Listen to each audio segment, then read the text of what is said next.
नमस्कार दोस्तों, स्वागत है आप सभी का। और आप सभी के लिए आज मैं लेकर आया हूं उत्तर प्रदेश पुलिस का एक ओल्ड पेपर, जिसमें हम करेंगे 37 क्वेश्चन।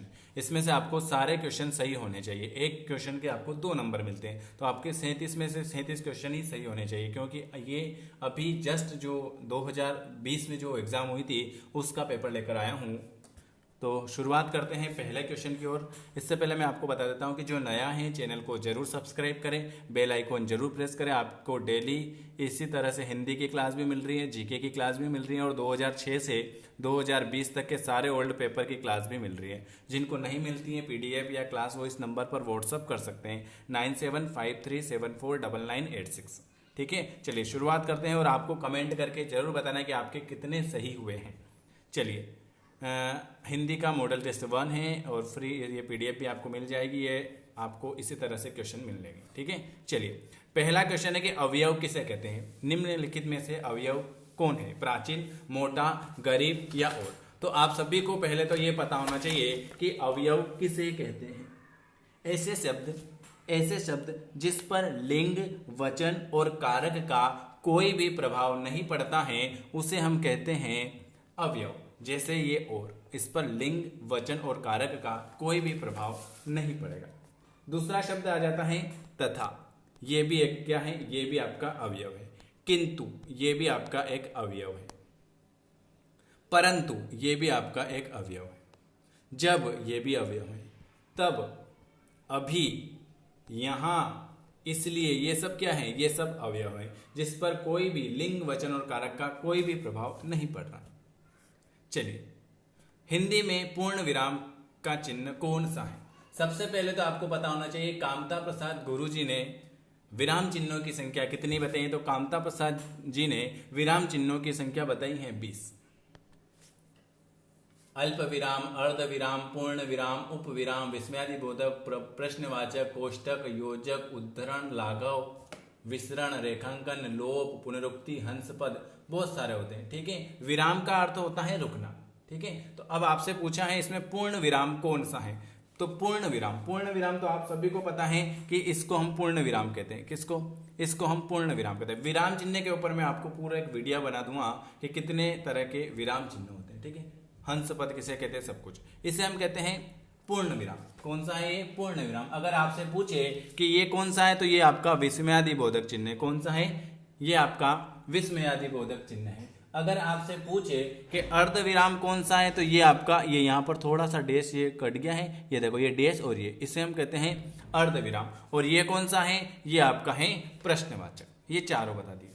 अगला क्वेश्चन है दूध का धुला होना। दूध का धुला होना, इस मुहावरे का अर्थ बताइए। दूध का धुला होना, इस मुहावरे का अर्थ क्या हो जाएगा?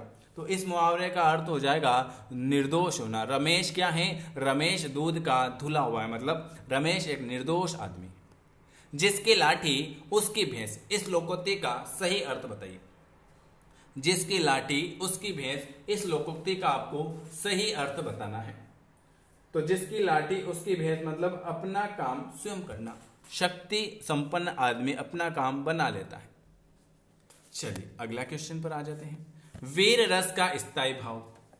पहले तो आप सभी को पता है कि रस कितने प्रकार के होते हैं। रस होते हैं आपके कितने प्रकार के बताइए। रस कविता, कहानी, उपन्यास, नाटक आदि को पढ़ते या सुनते समय श्रोताओं को जिस आनंद की अनुभूति होती है उसे हम कहते हैं रस। भरत मुनि ने रसों की संख्या 8 मानी है।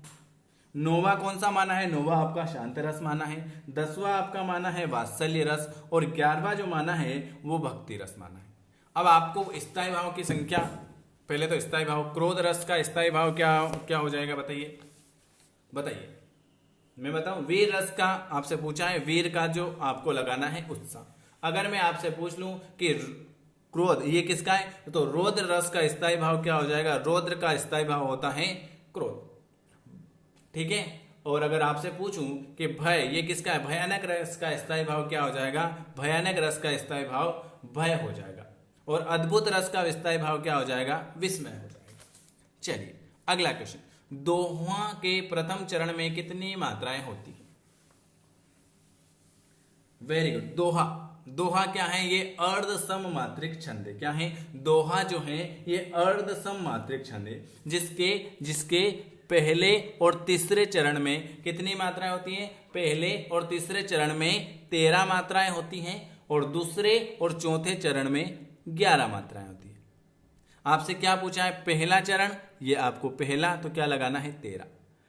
दोहे के दूसरे, पहला और तीसरे 13 मात्रा। अगर आपसे पूछे कि दोहे के पहले और तीसरे चरण में कितनी मात्राएं होती हैं? 13। दूसरे और चौथे में कितनी होती हैं? 11। तो आपसे पूछा है पहला चरण, तो आपको ऑप्शन सी वाला बिल्कुल सही हो जाएगा।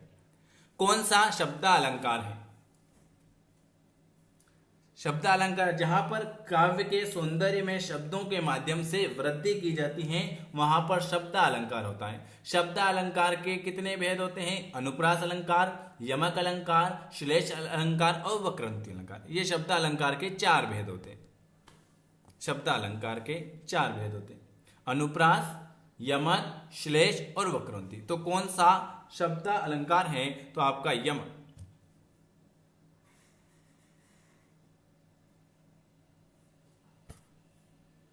चलिए, ये देखो यमक अलंकार। अगर आपके यहां पर आ जाता है अनुप्रास, तो ये भी शब्द अलंकार में आएगा। अगर यहां पर आ जाता है श्लेष, तो ये भी आपका शब्द अलंकार में आएगा। तो अनुप्रास, यमक, शेष, वक्रोंति, ये सब शब्द अलंकार में आते हैं। तालव्य ध्वनि, ये भी मैंने आपको बिल्कुल अच्छे तरह से करवा रखा है। क्या देखो, स्पर्श व्यंजन की संख्या कितनी बताई थी मैंने? स्पर्श व्यंजन की संख्या मैंने आपको बताई थी 25। कितनी बताई थी? 25 बताई थी। मैंने हर वीडियो में आपको पूरा डिटेल से बता रखा है। अगर आपने नहीं पढ़ रखा है तो एक बार जाके देख लेना। तो ट वर्ग कौन से में आएगा? ट वर्ग जो आएगा ये आएगा आपका मूर्धन्य में आएगा, पूरा मूर्धन्य। ठीक है। अगर आपसे पूछे ये प वर्ग किस में आएगा? ये प वर्ग आपका ओष्ठ में आएगा। श वर्ग, श श श, ये तो अलग है। ठीक है। क वर्ग कई में आएगा? क वर्ग आपका कंठ में आएगा। ठीक है। और श वर्ग आपके कई में आएगा भाई? वेरी गुड, श श श और ह। ये आपके त में आ जाएगा क्या? वेरी वेरी गुड, बिल्कुल। 46 नंबर का आपका सी वाला आ जाएगा। जिन ध्वनियों के उच्चारण में जीवा का मध्य भाग तालु से स्पर्श करता है उन्हें तालव्य ध्वनि कहते हैं। जैसे तालव्य ध्वनि में कौन कौन से आते हैं? एक तो च वर्ग पूरा, च, छ, ज, झ और न्य, ये आपके तालव्य व्यंजन है। ठीक है। ये 5 आपके च, छ, ज, झ, न। और एक और कौन सा है? य और ये श, ये य और ये श, ये भी आपके तालव्य में आएंगे। 1 2 3 4 5 6 7 तालव्य व्यंजन की संख्या अगर पूछे तो आपको बतानी है 7। तो देखो ये तो मूर्धन्य में आ गया ट वर्ग, ओष्ठ आ गया आपका प वर्ग, ओष्ठ में आ गया, कंठ में क आ गया, तो ये बचा श, तो ये तालव्य में आ जाएगा। च से ण तक तालव्य है और य और श भी आपके तालव्य में आते हैं। कौन सा वर्ण अघोष है? अघोष वर्ण आपका कौन सा है? हर व्यंजन वर्ग का, क्या बताया था मैंने? हर व्यंजन वर्ग का पहला, तीसरा और 5वां अल्प प्राण में बताया था। अघोष और सघोष। अघोष वर्ण में बताया था हर व्यंजन वर्ग का तीसरा, चौथा और 5वां, ये कहलाएंगे आपके घोष, अघोष। और एक सघोष, पहला और दूसरा। हर व्यंजन वर्ग का पहला, दूसरा जो कहलाएगा अघोष कहलाएगा। पहला, दूसरा जो आपका कहलाएगा अघोष कहलाएगा। तीसरा, चौथा, 5वां सघोष कहलाएगा। तो कौन सा वर्ण अघोष है? तो ये क के बाद क, ख और ग, ये तीसरे नंबर पर है। क, ख, ग और घ, ये चौथे नंबर पर है। च, छ, ज तीसरे नंबर पर आ जाए। तो आपके घोष में है पहला, तो ऑप्शन आपका ए वाला आ जाएगा। हर व्यंजन वर्ग का पहला और दूसरा, पहला और दूसरा है अघोष और तीसरा, चौथा और 5वां सघोष। तो आपसे अघोष पूछा है तो आपको लगा देना है ए वाला आपका बिल्कुल सही हो जाएगा। कौन सा शब्द स्त्रीलिंग है? स्त्रीलिंग बताओ भाई, कौन सा शब्द आपका स्त्रीलिंग आ जाएगा? 48 नंबर का रचना। रचना स्त्रीलिंग शब्द है, जबकि अन्य जो हैं ये पुल्लिंग शब्द है। उपहार, ग्रंथ और मस्त। अगला क्वेश्चन है कौन सा शब्द पुल्लिंग है? इच्छा, राष्ट्र, रक्षा या योग्यता? तो राष्ट्र जो है ये पुल्लिंग शब्द है। राष्ट्र क्या है? ये पुल्लिंग शब्द है, जबकि इच्छा, रक्षा और योग्यता ये स्त्रीलिंग शब्द है। किस शब्द का प्रयोग सदा बहुवचन में होता है? किस शब्द का प्रयोग सदा बहुवचन में होगा? 50 नंबर का। लड़का, घोड़ा, प्राण या वधु? बहुवचन में देखो, प्राण, प्राण ये बहुवचन है, वायु ये बहुवचन है, जल और आकाश ये सब बहुवचन है। लड़का, घोड़ा है ना, लड़का, घोड़ा, वधु ये सब क्या आएंगे? लड़का का अगर बहुवचन बनाते हैं, लड़का का अगर आप बहुवचन बनाते हो तो क्या बनेगा? लड़कों। लड़का का बहुवचन लड़कों, घोड़ा का घोड़ों, वधु का वधु। तो आपका जो पूछा हुआ है कि कौन बहुवचन में आता है, तो प्राण हमेशा हमेशा, प्राणों तो नहीं होगा, प्राण हमेशा बहुवचन होता है। लीजिए, ने किस प्रकार का चिन्ह है? ने किस प्रकार का चिन्ह है? 51। कारक विभक्ति है, कर्ता ने, कर्ता ने, कर्ता ने कर्म को करण से संप्रदान के लिए। तो आपसे क्या पूछा है? कर्ता ने, ऑप्शन ए वाला आ जाएगा। कर्म पूछे तो को लगा देना, करण पूछे तो से, और संप्रदान के लिए। निम्न में से सर्वनाम है। सर्वनाम संज्ञा के स्थान पर प्रयुक्त होने वाले शब्द को हम सर्वनाम कहते हैं। सर्वनाम का अर्थ होता है सबका नाम, जो शब्द संज्ञा के नामों की जगह प्रयुक्त होता है। जैसे आप, मैं, तुम, वह और कौन, तो ये सब आपका आप। तो ऑप्शन आपका बी वाला आ जाए। विशेषण लंबाई, बुढ़ापा, समझ या शांत? 53 नंबर का। बुढ़ापा, जिस शब्द में संज्ञा और सर्वनाम की विशेषता गुण, दोष, रंग, आकार के आधार पर होती हैं, उसे विशेषण कहते हैं। तो बुढ़ापा। प्रेरणार्थ क्रिया कौन सी है? प्रेरणार्थ, बोलना। बोलना क्या है? ये प्रेरणार्थ क्रिया है, ठीक है। और बुढ़ापा ये लीजिए। अगला क्वेश्चन देखो, अगर वीडियो आपको पसंद आता है तो आपसे निवेदन है कि चैनल को जरूर सब्सक्राइब करें और अपने सभी दोस्तों को जरूर शेयर करें, ठीक है। क्योंकि हम आपके लिए थोड़ी मेहनत करते हैं, तो आपको भी चाहिए कि आप थोड़ा सा लाइक, शेयर, सब्सक्राइब करें। और अगर किसी को जुड़ना है तो इस नंबर पर व्हाट्सअप कर सकते हैं, 9753749986। ये पूरा का पूरा आपके 2020 में पूछा हुआ पेपर है। प्रेरणार्थ क्रिया कौन सी हो जाएगी भाई? 54 का बोलना। लड़के ने पुस्तक पढ़ी, लड़के ने पुस्तक पढ़ी, कौन सा काल है भाई? ये 55। लड़के ने पुस्तक पढ़ी, ये वर्तमान, संदिग्ध वर्तमान काल है, ये वर्तमान है, भी पुस्तक पढ़ी, जस्ट। तद्भव शब्द कौन सा हो जाएगा? तद्भव शब्द अचरज। अचरज क्या है? अचरज एक तद्भव शब्द है। इसका तत्सम क्या होता है? अचरज क्या है? तत्सम है। और इसका तद्भव पूछे तो आश्चर्य हो जाएगा। सॉरी, तद्भव शब्द जो है अचरज, और अगर इसका तत्सम पूछे तो आश्चर्य हो जाएगा। तद्भव शब्द का अर्थ होता है संस्कृत शब्द के ऐसे परिवर्तित होकर बनाए गए। और अंधकार, अंगरक्षक और आशा ये तत्सम शब्द हैं।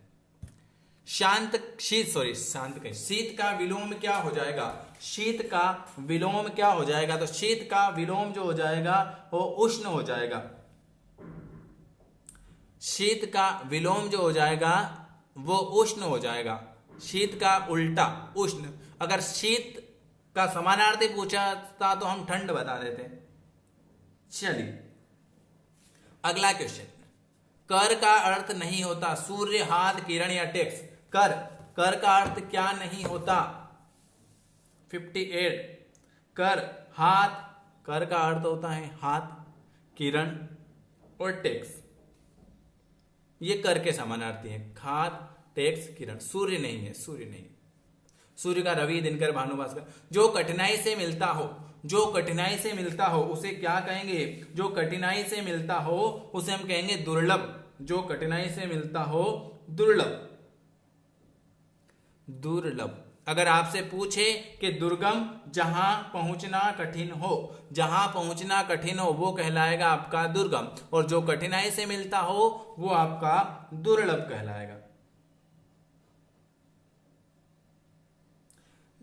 चलिए अगम्य, अगम्य का क्या होता है? न जानने योग्य, न जानने योग्य। चलिए अगला, अनिल, अनल का सही अर्थ। अनिल और अनल का सही अर्थ बताइए। अनिल, अनिल का अर्थ होता है अनिल, इस अनिल का होता है वायु और इस अनिल का होता है अग्नि। ऑप्शन आपका ए वाला आ चुका है। पराजय में उपसर्ग, उपसर्ग किसे कहते हैं? जो शब्द किसी भी शब्द के पहले जुड़कर एक नया शब्द बनाता है उसे हम कहते हैं उपसर्ग। तो पराजय में कौन सा उपसर्ग है भाई? पराजय, परा जो शब्द, परा धन जय, पराजय। चलिए और देख लेते हैं। लिखावट में प्रत्यय है, लिखावट, लिखावट, आवट प्रत्यय है क्या 62 नंबर का? वेरी गुड, आवट प्रत्यय है जो शब्द किसी भी शब्द के अंत में जुड़ता है, लिखावट। अगला महोत्सव का संधि विच्छेद, महोत्सव का संधि विच्छेद, महा, महा धन उत्सव, आ महा, महा, आ धन उ, आ धन उ। संधि का भी वीडियो मैंने शॉर्ट ट्रिक में बना रखा है, वो भी इस चैनल पर डाल रखा है, आपको टाइम मिले तो आप देख सकते हो। महा, महाधन उत्सव, महोत्सव। ये कौन सी संधि है? आ और उ से मिलकर गुण, गुण संधि। ये ट्रिक बता रखी है, अभी संधि का वीडियो देखना, इससे पहले मैंने सब ट्रिक से आपको करवा रखा है, एक बार ट्रिक जरूर देखें। अगला मेरे घर जाना, मेरे घर जाना वाक्य में अशुद्ध अंश मेरे घर जाना था। अरे मेरे घर जाना था वाक्य में मेरे अशुद्ध है, मैंने घर जाना था ना, मेरे आएगा, घर जाना था, मैंने नहीं, मैंने की थोड़ी आएगा, मैंने नहीं, मैंने ये गलत है भाई। कौन सा अशुद्ध है? ऑप्शन ए वाला। देशभक्ति में समास है, देशभक्ति, देश के लिए भक्ति, तत्पुरुष समास, कारक विभक्ति, तत्पुरुष समास। चलिए कारक चिन्ह, देश भक्ति, देश के समान भक्ति। पुस्तक पढ़ी जाती है, कौन सा वाच्य है? पुस्तक पढ़ी जाती है, कर्म कर रहा है भाई, पुस्तक पढ़ी जाती है, कर्म है। 67 से 71 5 क्वेश्चन ये देखो। निम्नलिखित गद्यांश को पढ़िए। भारत ने स्वाधीनता प्राप्त करने के बाद अनेक क्षेत्रों में महत्वपूर्ण उपलब्धियां प्राप्त की। जब हम स्वतंत्र हुए तो उस समय हमारी स्थिति अच्छी न थी। सरकारी प्रयासों से काफी सुधार हुआ, परंतु अभी भी एक क्षेत्र ऐसा है जिसमें हम अभी तक कुछ विशेष नहीं कर पाए, वह क्षेत्र है खेलों का। इससे बड़ी विडंबना और क्या हो सकती है कि वर्षों से हम ओलंपिक में कोई स्वर्ण पदक नहीं जीत पाए। दुनिया के छोटे छोटे अविकसित निर्भर राष्ट्रों के प्रतिभागी भी खेल कूद के क्षेत्र में हमसे आगे निकल गए। कभी हॉकी का विषय चैंपियन रहने वाला भारत आज इस खेल से अपनी प्रतिष्ठिता को खो चुका है। खेलों में गिरते स्तर के लिए कौन जिम्मेदार है? एक और सरकार की उदासीनता, दोषपूर्ण सरकारी नीतियां, तो दूसरी ओर विभिन्न खेल संघों की गुटबाजी। खिलाड़ियों के लिए सुविधाओं और प्रशिक्षण का सर्वथा अभाव या कुछ और प्रतियोगिताओं में भाग लेकर खाली हाथ लौटने पर सभी एक दूसरे को दोषी बताते हैं। कारण चाहे जो भी हो, इतना तय है कि खेलकूद को राष्ट्रीय सम्मान का पर्याप्त नहीं मानते हैं। अभाव प्रतियोगिताओं का नहीं, अभाव है तो लग्न का, प्रोत्साहन का, संकल्प का और मुंह तोड़ जवाब देने वाले जीवन का। इसमें क्या क्या क्वेश्चन है ये देख लेते हैं। गद्यांश का उपयुक्त शीर्षक क्या है? तो आपने पढ़ा है कि इसका है खेलों का गिरता स्तर, है ना, खेल का गिरता स्तर, खेलों के बारे में बता रखा है। चलिए अगला क्या लिखा हुआ है? खेलों के गिरते स्तर का कारण है दोषपूर्ण नीतियां, संघ की गुटबाजी, सुविधाओं का अभाव या खेलों के लिए राष्ट्रीय, खेलों के लिए राष्ट्रीय स्तर। ये यहाँ देखो, खेलों के लिए राष्ट्रीय स्तर, इसको पढ़े ना यहाँ पर आप।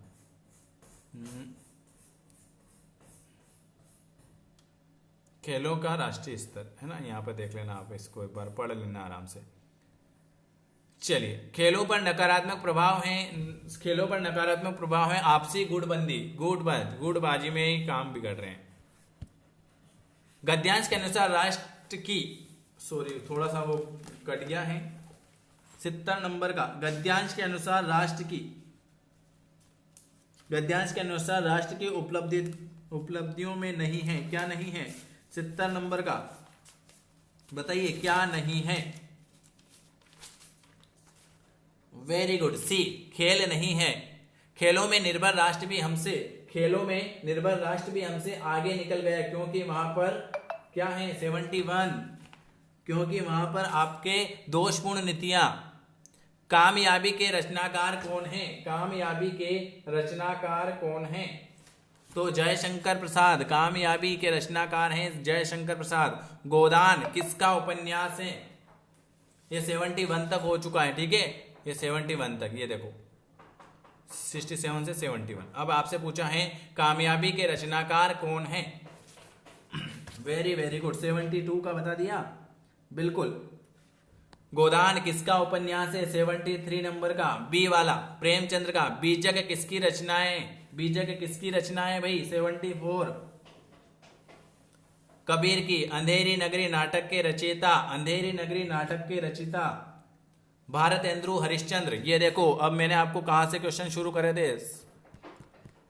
ये देख लेते हैं कितने क्वेश्चन हो चुके हैं। 39, 39 से 75, 39 और 49, 59 और 69, 69 70 को तो बहुत है जो 37 क्वेश्चन हो चुके हैं बिल्कुल। अब आपको 37 में से बताना है कि आपके कितने क्वेश्चन सही हुए हैं और आपको वीडियो कैसा लगा। अगर आपको वीडियो पसंद आता है तो आपको लाइक करना है, चैनल को सब्सक्राइब करना है, और अगर हमसे जुड़ना चाहते हैं तो आप इस नंबर पर जरूर मैसेज कर देना है कि सर हमें भी आपकी फ्री क्लास में जुड़ना है। और अगर आपको ये नोट्स चाहिए 2006 से 2020 तक तो वो भी अवेलेबल है PDF फाइल में, तो आप मुझसे संपर्क कर सकते हो। आप सभी का वीडियो देखने के लिए धन्यवाद। आप चैनल को जरूर सब्सक्राइब करें क्योंकि आपके लिए जितनी मेहनत कर रहे हैं उतनी कम है। चलिए, धन्यवाद है आप सभी का वीडियो देखने के लिए। नमस्कार दोस्तों, स्वागत है आप सभी का। और आज मैं आपके लिए लेकर आया हूं एक शॉर्ट ट्रिक। ठीक है, खेल से जो क्वेश्चन पूछे जाते हैं उनसे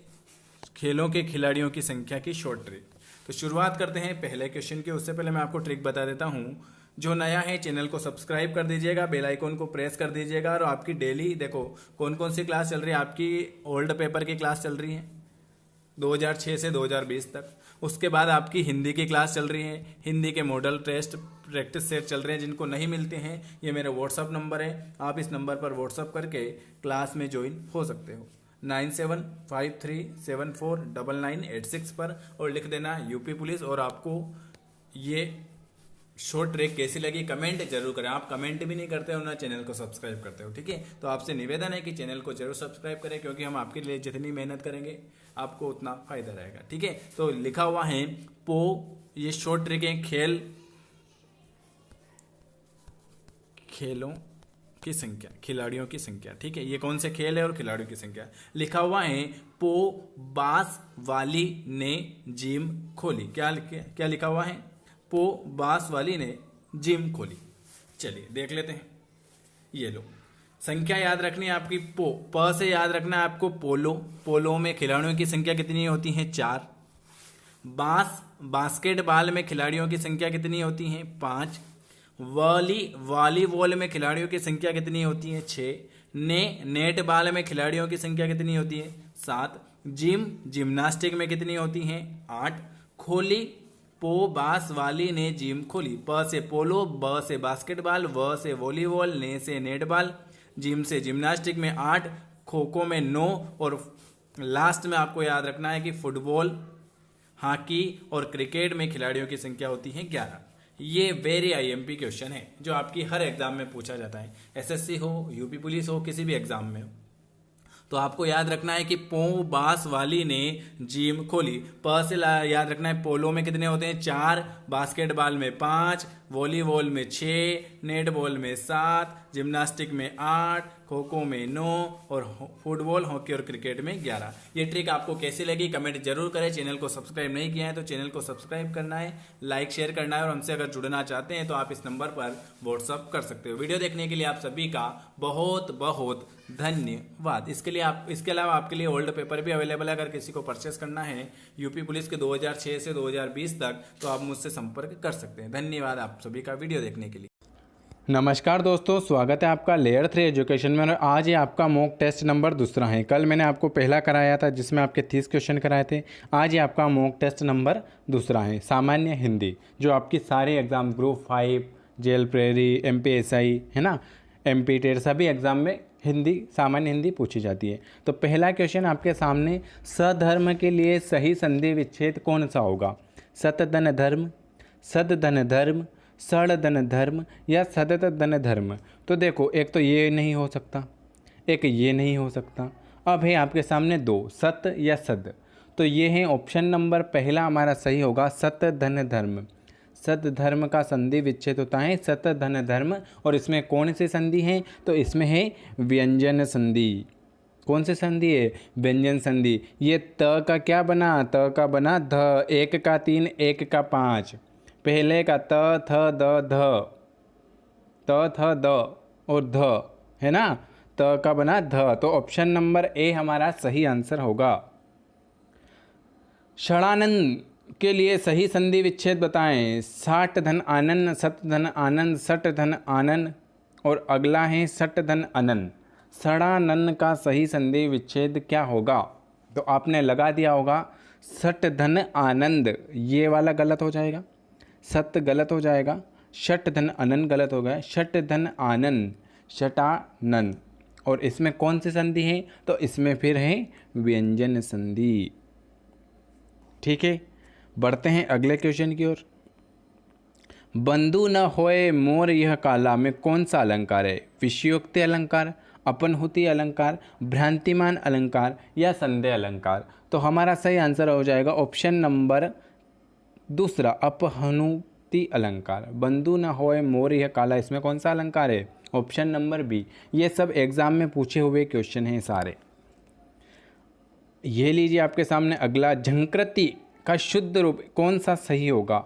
झंकृत, झंकृत, झंकृता, झंकृत। ये झंकृत, इसका सही शुद्ध रूप कौन सा होगा? जल्दी बताएं, जल्दी बताएं क्या होगा? तो झंकृत ये इस वाला शुद्ध होगा, ऑप्शन नंबर बी हमारा सही आंसर हो जाएगा। बढ़ते हैं अगले क्वेश्चन की ओर। अगला क्वेश्चन ये लीजिए। अच्छा ये बताएं आपके टिकाऊ, टिकाऊ कौन सा सही है? टिकाऊ, टिकाऊ, टिकाऊ या टिकाऊ? ये बड़ी की मात्रा है, ये छोटी की मात्रा है, इसमें ऊ है और इसमें बड़ा ऊ है। तो टिकाऊ में कौन सा सही होगा? और अगर आपको सारी एग्ज़ाम के लिए इसकी PDF चाहिए तो आप इस नंबर पर मैसेज कर सकते हैं 9753749986। जो नए हैं वो इस नंबर पर मैसेज करके ऐड हो सकते हैं हमारे ग्रुप में। अगला, टिकाऊ, कौन सा टिकाऊ सही है? तो आपने लगा दिया होगा ऑप्शन नंबर दूसरा, टिकाऊ, ये वाला सही आंसर हो जाएगा। दूर के ढोल सुहावने, इस मुहावरे का अर्थ बताएं। पूरे परिचित के बाद अच्छा लगना, पूरे परिचय के साथ अच्छा न लगना, पूरे परिचय के साथ अच्छा लगना या पूरे परिचय के अभाव में अच्छा लगना। दूर के ढोल सुहावने, इसका अर्थ क्या होगा?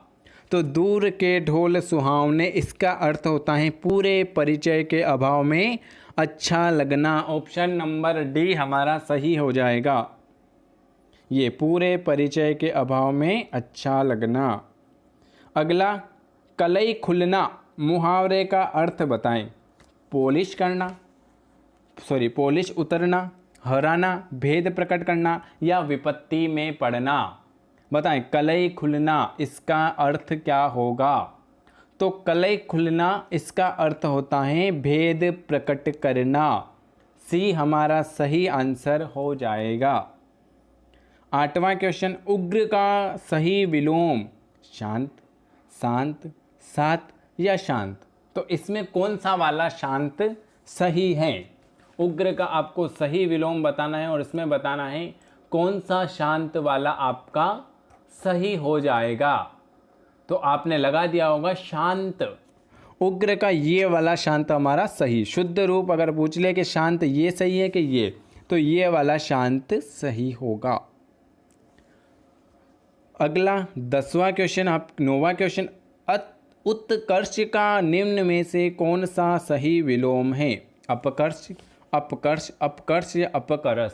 तो आपने लगा दिया होगा बिल्कुल सही आंसर है अपकर्ष। उत्कर्ष का होता है अपकर्ष, ये वाला अपकर्ष सही है। 10वां क्वेश्चन, प्रतिदिन अवयवी भाव समाज, बहुब्रीहि समाज, कर्मधारय समाज या द्विगु समाज? अच्छा ये बताना है प्रतिदिन में कौन सा समाज है और समाज कितने प्रकार के होते हैं ये भी बताएं। तो समाज होते हैं 6 प्रकार के। कौन कौन से होते हैं? पहला होता है अवयवी भाव समास, दूसरा होता है तत्पुरुष समास, तीसरा होता है कर्मधारय समास, चौथा होता है द्विगु समास, पांचवा होता है द्वंद्व समास और छठा होता है बहुब्रीहि समास, है ना। और बहुब्रीहि समाज में क्या होता है? बहुब्रीहि समाज में होते हैं भगवान के नाम, कर्मधारय समाज में उपमान उपमेय, अव्ययी भाव समाज में पहला पद अवयव, द्विगु समाज में और द्वंद्व समाज आपको बताना है। तो इसने पूछा प्रतिदिन में कौन सा समास है। तो प्रतिदिन मैंने आपको बताया था, कहाँ पर भी प्रति लिखा हो जाए तो वहाँ होता है अवयवी भाव समास, जिसमें पहला पद अवयव हो या पहला पद छोटा हो। तो ऑप्शन नंबर ए हमारा सही आंसर हो जाएगा। अगला 11वां क्वेश्चन आपके सामने, देहलता में कौन सा समास है।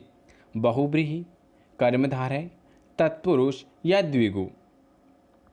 तो बहुब्रीहि समाज में क्या होता है, बहुब्रीहि समाज में होते हैं भगवान के नाम, कर्मधारय समाज में उपमान उपमेय, तत्पुरुष समाज में कारक विभक्ति।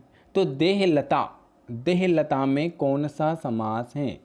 तो इसका होता है देह रूपी लता, देह रूपी लता, देहलता में देह रूपी लता, इसमें है कर्मधारय समास। Option number B is correct answer. ये लीजिए, नीर उपसर्ग से बना शब्द कौन सा है। निंदा, निंदा पाई, निर्दय या निदय। तो उपसर्ग किसे कहते हैं, जो शब्द किसी भी शब्द के पहले जुड़ता है उसे हम कहते हैं उपसर्ग, और बाद में जुड़ता है उसे हम कहते हैं प्रत्यय।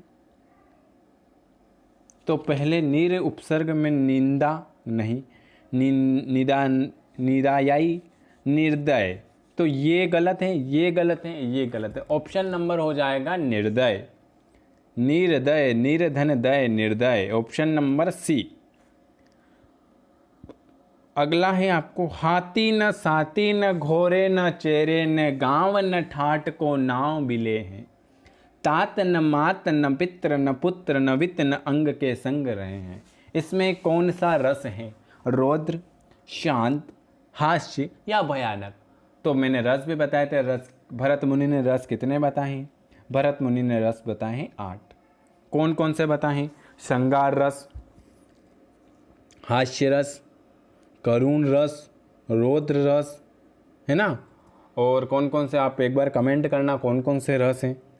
तो इसमें कौन सा रस है, शांत है, क्रोध है, हास्य है, भयानक है।